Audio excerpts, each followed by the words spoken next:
Before the year 1779, the town of Fairfield was one of the prominent trade destinations in all of Connecticut.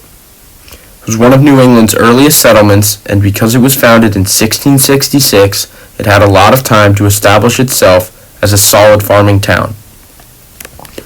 Located on the Long Island Sound, the Southport Harbor brought in a lot of imports from New York, but also produced a lot of exports, such as corn, rye, wheat, and potatoes. Unfortunately, the events of the Revolutionary War had severe impacts on the town of Fairfield. The majority of Fairfield was burned to the ground by General William Tryon as a result of the fight between British military forces and the Fairfield militia on July 7, 1779. Similar damage was done to a lot of the other states in the country. So once the war was ended, the newly elected President, George Washington, decided to take a tour of the country and assess the war damages all over the newly formed nation. Although it is known that George Washington came to Connecticut on 6 separate occasions, in this video I will be focusing on George Washington's visit to Connecticut in 1789, but more specifically what this visit meant for the town of Fairfield itself. In the middle of October, George Washington came to Fairfield and stayed in the Sun Tavern, which is located on the town green.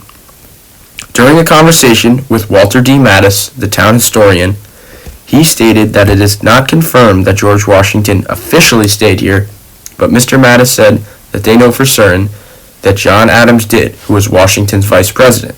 So they assume if the tavern was good enough for Adams, it would be good enough for Washington. Washington was said to arrive in Fairfield at night and then left the following morning.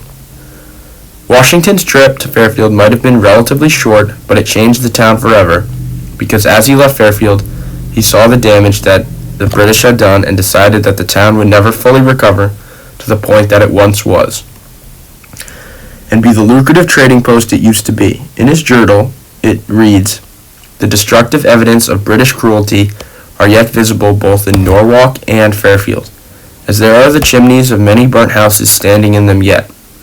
This primary source shows that he sees the destruction as too much to handle." The quote from the journal says that Fairfield and Norwalk were wrecked, showing the need for a new trading post in this area of Connecticut.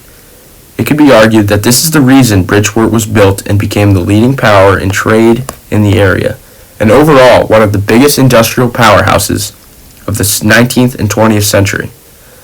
Bridgeport was founded in 1800 and could be credited to George Washington pretty much giving up on some of the other towns' ability to successfully trade like Fairfield used to do.